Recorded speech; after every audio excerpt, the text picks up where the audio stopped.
when I was younger in high school, we just, moms wouldn't cook sometimes and we'd have to figure it out. They weren't home. Yeah. So she'd buy a cup of noodles. Okay. Just in case. But we would do it all the time. But the funny thing is that we would put it in the microwave. I'd never do that again. Never do that. I had no idea back then. I didn't know anything.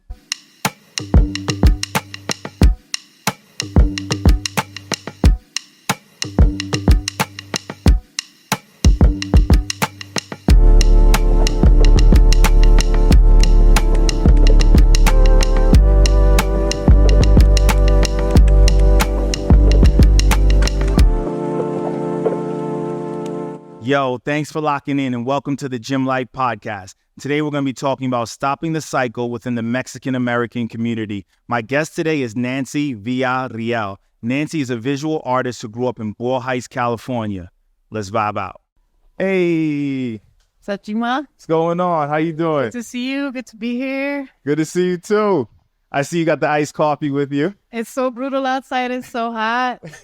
Let me tell you, in LA, to me, that's when you know it's the transition, when you go from the hot drinks to the cold drinks. For me, I love hot tea, hot coffee, hot lattes, but I try to hold on to it as long as possible as the weather starts shifting. But now, all iced. All ice for me, but my dad, he will do hot coffee no matter what. All year? Yeah, all year Wow. long. It's like, all right, I don't know about you, but I'm getting my iced coffee.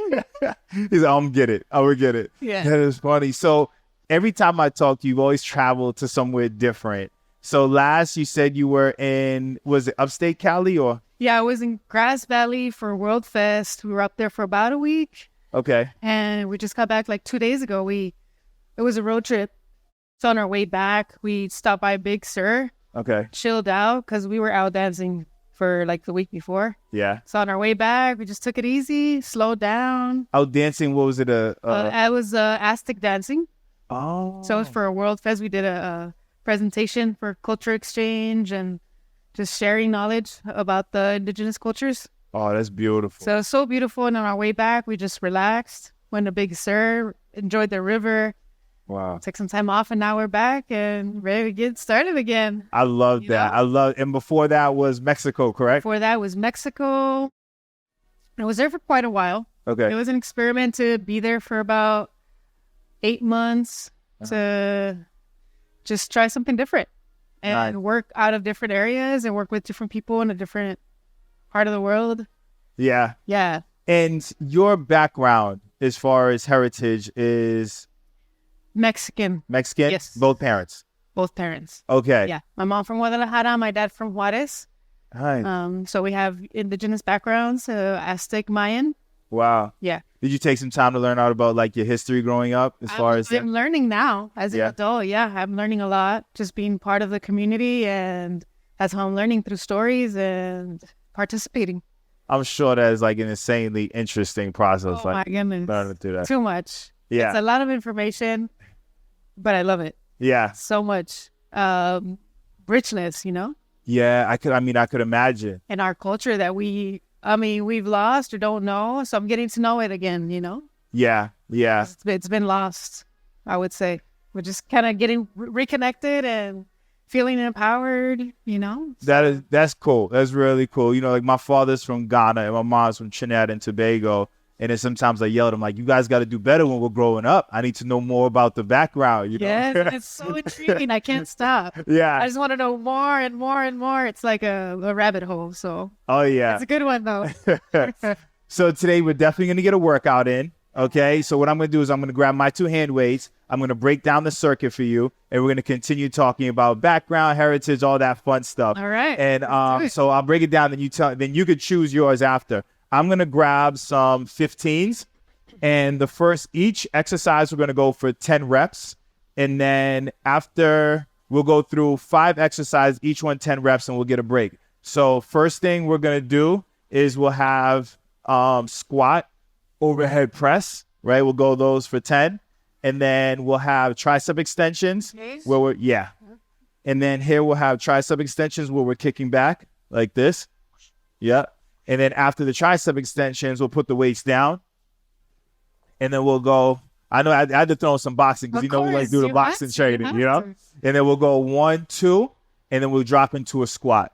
All right, for 10 reps. Okay. Okay. After that, we're gonna go for weighted hooks. So when we're here, we're just gonna go 10 hooks.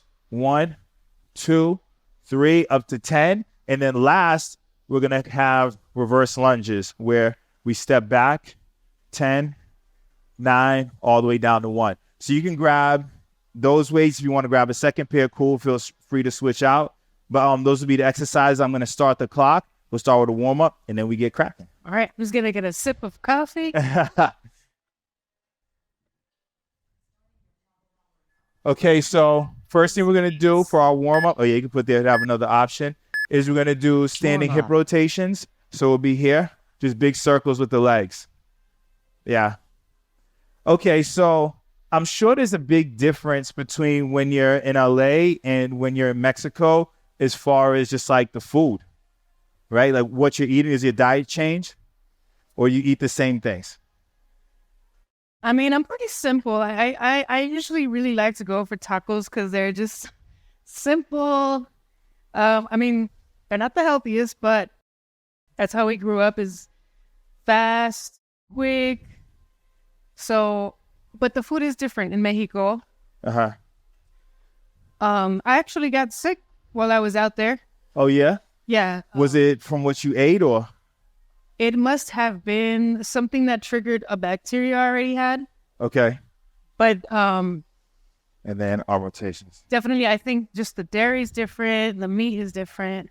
Yeah. The way they grow food is different. Very. Growing up, did your mother do most of the cooking or your father? Yeah, my grandmother and my mother. Your grandmother and mother did most of the cooking. Yeah. I mean, they cooked really healthy. I guess in our culture, it could be maybe a little, we can like overindulge sometimes, like during the holidays with like the tamales and the pozole and all the good stuff. Tamales? Yeah. Tell me what tamales are, because I've heard this a few times, but I need to know exactly what these are. Like, how are they made? What's the main ingredient? It's just a lot of dough. A lot of dough. Okay. A lot of dough. And So a lot of flour. Flour, yeah, dough. I mean, the salsas are delicious. You can't just eat one. Grandma won't let you just eat one. Grandma won't let you just eat one. She's gonna put 4 on your plate. And you better eat it off. That is so funny because I share such like growing up, my grandmother lived with us too growing up. And with the Trini culture, big food is roti, where it's like this, it's almost like a naan bread that's huge. It could be the size of a plate, and you could put, potatoes and chicken and curry in it. And, grandmother, everybody's like, well, finish all the food. You know what I mean? And I wonder what it is with grandparents or parents where they're like, they want you to finish everything on the plate. What's funny about that is like, okay, you have your plate and you finish all your food. And then you have like, oh, here's some more. Here's some more. You want some more of that? You must have liked it. It's so exactly where they'll be like, oh no, yeah, you must have liked it. I know in Ghanaian culture, there's a food called fufu, right? And we'll go kick up. So kick up here. And fufu is just like a big ball of flour in water, right? And they use it to dip in their soups. And when you dip it in the soup, that you like, delicious. Is that right? So one time I'm with my uncles and aunts, and they're all serving fufu. And at this time, I'm like on my regimen. It's like as far as vegetables, protein, everything. And I'm like, I need to figure out how I'm going to tell my auntie I'm not having fufu, right? So all my uncles and aunts are there, and they are serving out. And my auntie says, Jyima, it is your turn. Come get your fufu, eh? So I'm sitting there, and I'm like, I act like I didn't hear her. So she says, it's sterner. Jyima, I said, come and get your fufu. So I look, I said, auntie, I don't want any fufu. So she says, you come and get your fufu right now. So I said, auntie, I'm not eating carbs like that. She looks at me with all seriousness and says, this is low carb fufu. Now eat it. So at that point, I had no choice. It'll go side to side. Yeah. And then I had to eat the fufu. So my question for you is, growing up, and I know as hard as you work out, you always hear every chance you get to do like your boxing training, weightlifting, all those things. Have you found it to be a hindrance or something you had to kind of like an obstacle you had to overcome when you wanted to make adjustments to your diet, like things that you grew up with as far as like habits? Oh, absolutely. It's been difficult. Yeah, it's so hard to change that only because I feel like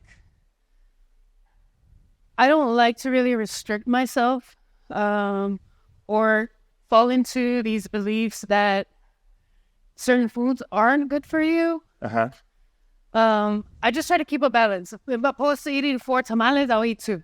Ah. Opposed to eating so much, I just cut it in half. I'll grab the hand weights now and we'll go squat I press. definitely do try to stay away from things that I'll are grab the weights now. really like bad for you, like too much pizza or, Warm up. So, but my question would be, you started making a change as far as how much you would eat. So instead of 4 tamales, you would have 2. Is there a reason why you wanted to like start cutting down how much you ate, even though you didn't change the foods? Because I realized that we actually don't need that much food. Right. It's delicious, but we don't actually need that much. And growing up, having breakfast, lunch, and dinner I just felt like as an adult, I was just like, no, that doesn't feel right. It feels like too much food. And as you started making cutbacks, could you feel a difference in your body? Absolutely. I had more energy. Obviously, I was dropping weight. So yeah, I want to say I've maintained like a good body weight that I feel comfortable with. Uh-huh. And then balancing it out with exercise. Same thing. I don't overexhaust. So in addition to, let's say, weight, you also felt a big difference in your energy. Energy and weight. Yeah, mood too. I mean, I'm not going to lie. Because I'm able to eat a little bit more often. Uh-huh. I can snack in between and I'm not, feeling all bad about it. Right. Just because I'm only eating what my body's asking me for. Before, as a kid, it's just like, oh, eat every time they put something in your face. do you like? Isn't that crazy? Yeah, it's no like choice. no choice. You had to eat the food. I'll go reverse lunges. Well, I remember my little sister. We're 2 years apart. She's younger than me. Uh-huh. I don't know. We were probably 8 or 9 years old, and my mom would love making veggie stew. Uh-huh. That was my favorite. But for some reason, my sister couldn't eat her veggies. Uh-huh. And I remember she had to sit at the table for hours until she had something. Right. And one time, she was there so long, she fell asleep on the table. She fell asleep She was not because she couldn't get up from the table unless she ate all the food. Yeah, so she just fell asleep on the table. Wow. I remember that so clearly. That was the only time it happened, but stuff like that, And what's so interesting is when I had my daughter, I found myself doing the same things because I thought that's what parenting was. So now my daughter's there and I give her food that she obviously doesn't want. She had a few bites, she didn't want it. But then I made her sit there until, just because that was done to me as well. And I think what you said is key as far as, and I think it's something you have to commend yourself on as far as being aware enough to know your mood would shift, your energy shifts. Like, weight loss, I think, just comes as a result of that because you just have more energy to move around, things like that. But mood and energy is one of the major things we have to pay attention to in what we eat.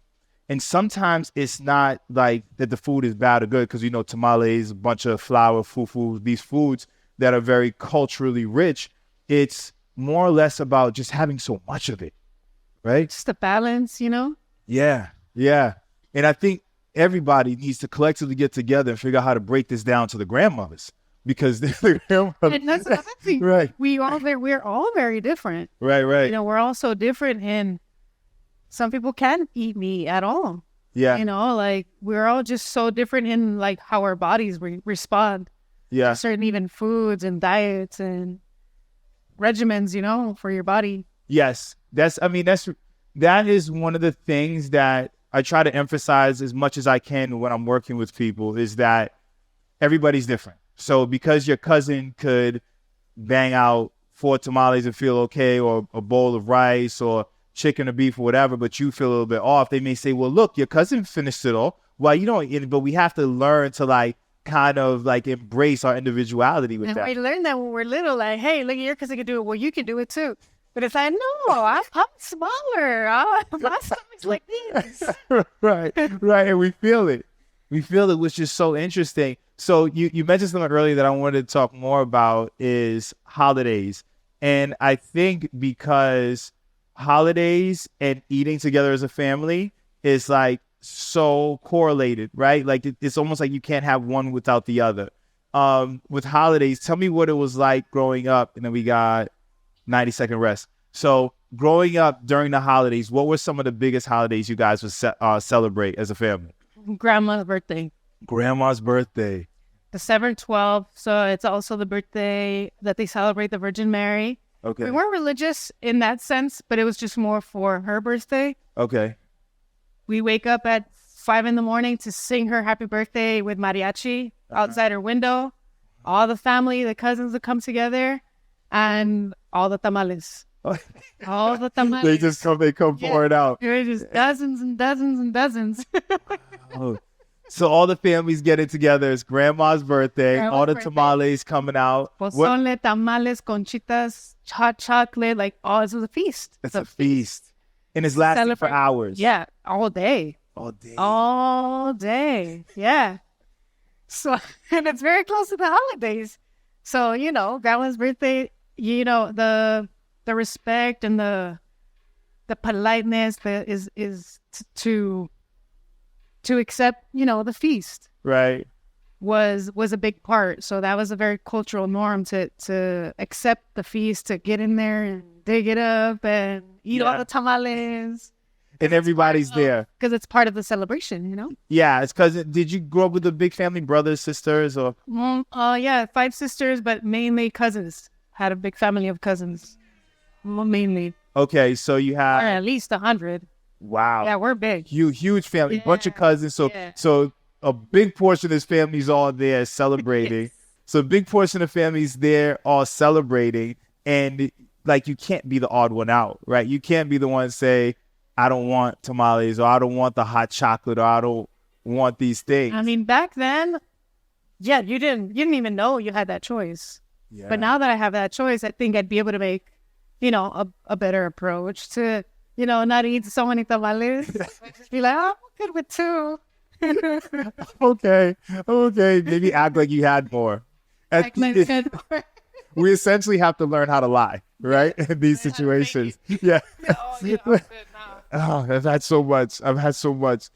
Cook tamales, I'm like, sure. It's like we'll go back to the squat press. And I think as we get older, that peer pressure or that cultural pressure, it doesn't really go anywhere, because now, even with, let's say, friends or co-workers, you could just be going to hang out and it's like, get a drink, have something to eat, you know, all these things. And I think one thing we can always do is, the balance is hard. You never want to be that person that's eating this strict, strenuous diet that it has no fun to it, and it's almost like a hindrance just on your happiness, right? Where it's like, oh, this sucks, I'm gonna go have spinach or kale, right? Yeah. So it's always a matter of finding that balance of having fun and enjoying that connection with family and friends, but maybe just not having so much, you know? Yeah. Exactly. I'll go kick back. That rigidness, kind of like soften up the rigidness of what we think dieting is, Right. what we think is healthy. You know, these rigid rules and beliefs that we think that are actually helpful or not. Yeah. And I think a big thing is kind of understanding the long-term impact of it. So my question to you would be, so now you're at an age where you've seen the manifestation of that diet into, let's say, uncles or aunts as they're getting older, right? Do you see the impact that the diet and lifestyle has on them as they're aging? Oh yeah, absolutely. a lot of sugar. Like my grandmother, she had diabetes. So being mindful of those things, and having learned from the things that they didn't learn, Yeah. well, they didn't have access to healthier options. To the information and the options. Information and the And the options. options, Yeah. because it's also not cheap, Yeah. so that plays a part as well. Yeah. And if you can't afford good food, you're going to have to settle for the cheaper veggies Right. that are not organic, Yeah. so things like that. And spice it up with a bunch of things, right? Because it's the cheaper option. So that's when you get like the butter and the Yeah. lard and the salt and all those things, because Yeah. it's the cheaper option. You still want it to There's been taste like good. obesity and diabetes and different kind of illnesses that come from, a lack of better food. Wow. We'll go 1, 2, squat. 1, 2, squat. 2, squat. 1, 2.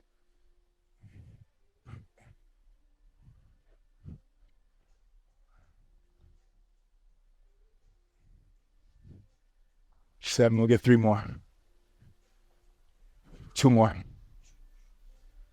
Good. Last one. Good. And then we'll go to reverse lunges. How old do you think you were when you first noticed some of the older people in your family, whether it's older cousins, sisters, whatever, that you noticed that they either weren't feeling as well consistently, or they were going to the doctors and getting news like high blood pressure, high cholesterol, things like that? How old do you think you were when you started to even just draw that connection? I mean, well, I want to say I was pretty small because my grandparents, they're the first ones to, that you can notice it on. Obviously, old age and So your grandparents they first got you noticed on, yeah. grandparents, they get sick. And so, it stems from, like, especially diabetes, that stems from, has its, Where a lot of people are catching it. specific people that eat a certain way. Yeah, yeah. Both my grandparents on my father's side both died from diabetes in, let's say, like their 60s.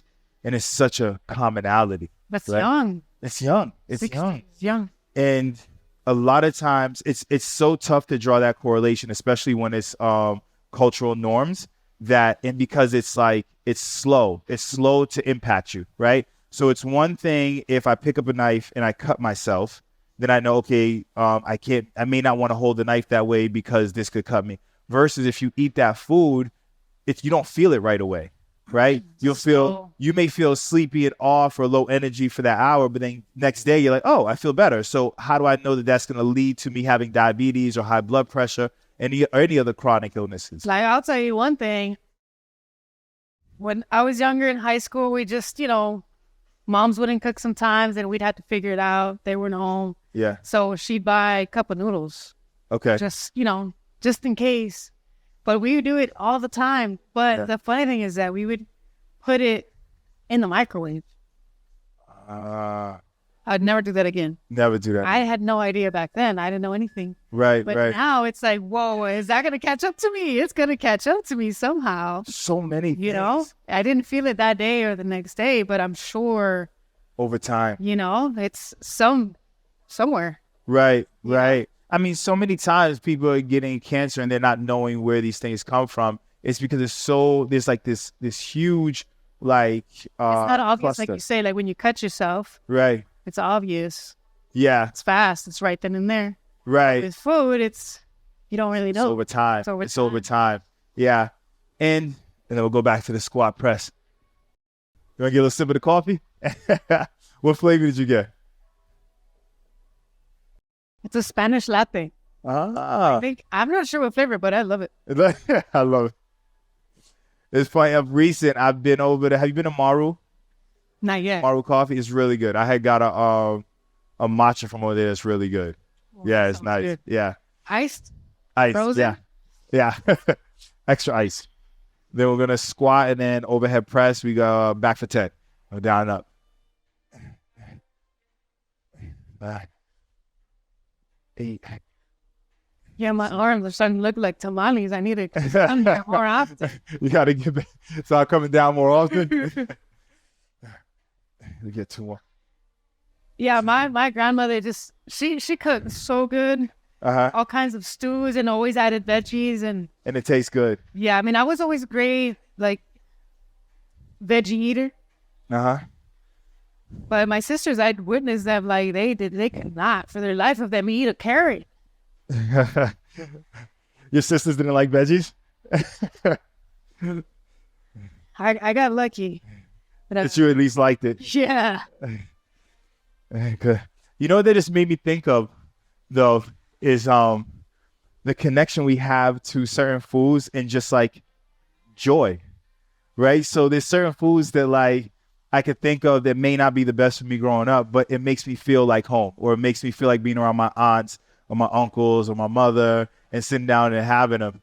And that, we'll go 1, 2 squat. That shows that a lot of times when we're choosing our food, it's not solely for, well, a lot of times, yeah, for the impact it'll have on us versus we're going after a certain feeling, Pleasure. right? I'm sure now if you see some of those foods that your grandmother made, it makes you think of home, grandma, her birthday, and you're like, oh, this is fun. Let me have this. Yeah, I mean, I allow myself to have comfort food from time to time. But yeah, for the pleasure of it. And then yeah, sometimes I'll have mine. Make sure I have my green juice or something to balance it out. Yeah. And you know, it's a cool little trick that I always encourage people to do is, do the hooks next, is to, if you're hungry and you have an urge for some of those foods, is to have like a green juice first. Because now you've given yourself the vitamins and the nutrients that you were looking for, right? And then now you don't have like that same level of hunger where you're just ready to pound down everything. Because it takes a little while before you actually feel full, which is like in those holidays, right? Exactly. It's all those fun foods just sitting there, we're eating up. And next thing you know, like, oh, I'm full. You know? We go hooks. Yep. Giving it that time. 8, 9, 10. We missed a round of hooks, so we'll add it on at the end. All right. To go lunges. Yeah, that's a cool little trick that I always encourage people to do. One, make sure you're hydrated. So it's like those moments when you want to, and I'm going to speak specifically when either you're real hungry or you're going to engage in some level of festivities, right? Meaning like you haven't seen your cousin or old friend in a while, and you guys know you're about to throw down, right? You know you're going to go get a bunch of those old foods that remind you of home.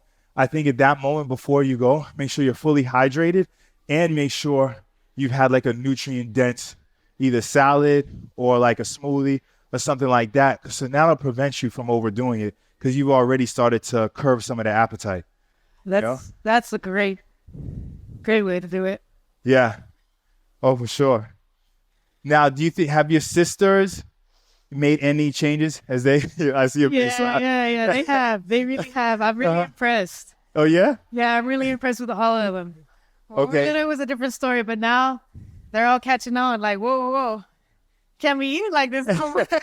Because they feel the difference. No, they come over, I go over their houses. They got healthy stuff. Like, it's not always, but it's way healthier than the way we used to eat at home. Yeah. You know, they're all married now. And so, also I think their partners have brought in their, knowledge and their plans to be healthy, So I think that's really great. And how are they different with their kids than your parents were with you as far as food, or you still see a lot of the same? There's still, I only have one sister that has 3 kids, and okay, I can see the struggle. Okay. It's still a struggle. It's still a struggle as far as like them being receptive to something healthier. They want to have canes. They want to get in and out. They want to get, all the fast food, all the junk food, Yeah, and I could imagine when you come over, it's like, oh, okay, Nancy's here, let's go grab this, and it's like you want to pick the fun foods. Yeah. I mean, I try to invite them to like healthier places, like Have you heard of Vitacaine? No. Instead of they use like it's like fruit smoothies, but instead of using processed sugar, it's cane sugar. Okay. So I mean, that's a difference. Yeah. Opposed to using fake sugar, we're using real sugar. Right. It's a little healthier, opposed to going to like Wiener Schnitzel and getting the root beer flow, know? Which I really want right now. Right. Yeah, as I mentioned root beer flow, But it's funny though when you say that. So it's like a smoothie has sugar in it, a root beer flow has sugar in it, but the better option would be the smoothie. The real sugar. The real sugar, right? So it's like almost as... Because I know my body can process it easier than fake sugar. Right, and use it, and actually use it for something. Yeah, and use it. Opposed to like using my energy to try to burn that. Like, you gotta give me energy. We're trying to use my energy and sugar.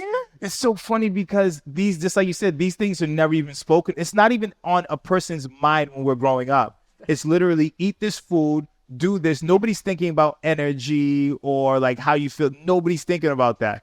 Even the simpler one, water. Water. If you're drinking purified water, it's actually taking from you. Right. You gotta have minerals in your water. Even a drop of lemon is enough. Something. Yeah. Because I always add like a little sea salt in there, sea salt, a little lemon, something. Makes a difference. Yeah. It's big. And then we'll go back to the squat overhead press. So you try to drop little tidbits on your sister when you're there? Oh yeah. How does she receive it? She listen? Are you younger or older? I'm younger. Uh-oh. I'm younger. But no, they're good. They're receptive. And I love that. Because I would think, that's part of the fear, when you're trying to transform norms for the better. Family's a big one because you don't know if they're going to be receptive. And if they're not, that's okay. Yeah, it's true. Then we'll go triceps.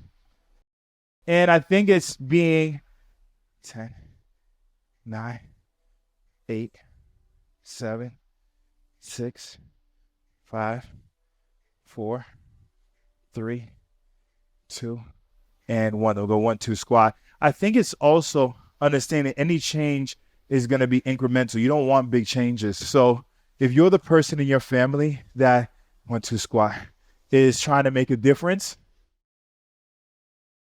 then don't bombard that cousin or sister or brother with all your information. Like, you need to work out, you need to eat better. What you need to do is just hit them with like little tidbits every day. Maybe introduce a new food that actually tastes super good, Oh yeah, absolutely. I recently had that happen to me with coffee. I mean, I love coffee, but I got introduced to all natural cacao. Okay. And that thing just has a bunch of nutrients. It's so good for you. And it brings you up. Right. Without all that other nasty effect stuff that the coffee does. So that's happened to me. That's your little adjustment. Introduce some cacao to my diet. Nice. Kind of little by little eliminate some coffee. Put in the cacao. You're good. I was just going to go hooks 10, 9, 8, 7, 6, 5, 4, 3, 2, and 1. Then we're back to the lunges. But it's hard. It's hard though to kind of like shift things around. Of course it is. And especially because like we have to understand that there's so many emotional ties. It's not just... That's such a big one. That's the biggest one. If it was as simple as, I'm just going to stop drinking coffee, or I'm going to stop, eating these particular foods, then we would just do it. But that's not it. We first have to understand the challenge that's in front of us. Is that, one, before we could even form our own real thoughts, there was somebody telling us what was right and wrong, right? Like, you need to eat all this. This is good if you have this. So we have to counter that, right? In addition to the emotional attachment, the joy that's attached to it. So first, we got to understand the difficulty of trying to make these changes. And then I think once you understand that obstacle, it'll make it a lot easier. Oh yeah, that's one of the things I was thinking about. Like, what is motivation to do or the drive behind something? it's not always there. It's not. You know, you just have to move forward like in that direction little by little, because like the motivation's not always there. It's not. And I think most people think it's got to be there. I want to jump more on the raw cacao and the different avenues we could take, right? So I was just talking to a friend, the same thing, grew up, is like everybody has tea or coffee, but you know the tea or coffee I'm talking about that has the condensed milk and the sugar and the cream. Like, I'm like, yo, what is this, right? So people drink, so we drink this culturally, but a cool alternative, and like we started this now, is getting some raw cacao, a little bit of sea salt, a little bit of cinnamon, a little bit of nutmeg, either some coconut or almond milk, and then you can sweeten it with like, you know, some date syrup or some honey, right? So like, So delicious. now you're getting something that gives you, it may not be the same thing, but it's going to feel just as good. I'll tell you and something, feel good it's after. so much better. But the reason why I continue to get coffee, it's because that's what's more accessible. Right, You can't right, really right. find cacao, or like you can Yeah. find coffee. So that's Right. another thing. That's another thing. Is just a lot of these places, the accessibility But makes it cacao tough is just so much better. I would Yeah. take that every single day. every time. And it's true though, if you think about it, a lot of times you want to grab something quick. There's not many places that are Yeah. offering raw cacao drinks, right? The accessibility, the resources, you know, they got to be there too. It's there. I think what people can do is start like planning ahead of time, maybe like ordering certain things, having them in the house, and understanding it's never going to be perfect, right? We're never going to get it to a time where you never drink coffee again, or you never have these root And beer it doesn't even floats. have to be either. Right. You know, Right. It'll like we were saying, like a balance, like that balance that. Yes, exactly. So just the fact that you substituted a few times of, you know, those high sugar drinks with the cacao, that's already done a lot more than we could even probably Right. imagine, you know? We can already give ourselves credit for that, for something, a progress, Yes. you know, a change, a small one even. Yes. Oh, yeah. Well, I appreciate you coming down and working out with me. This was really good. Yes. And then we could take these gems and pass it on to the family little by little. Absolutely. This is great. Thank you, Jyima. All right.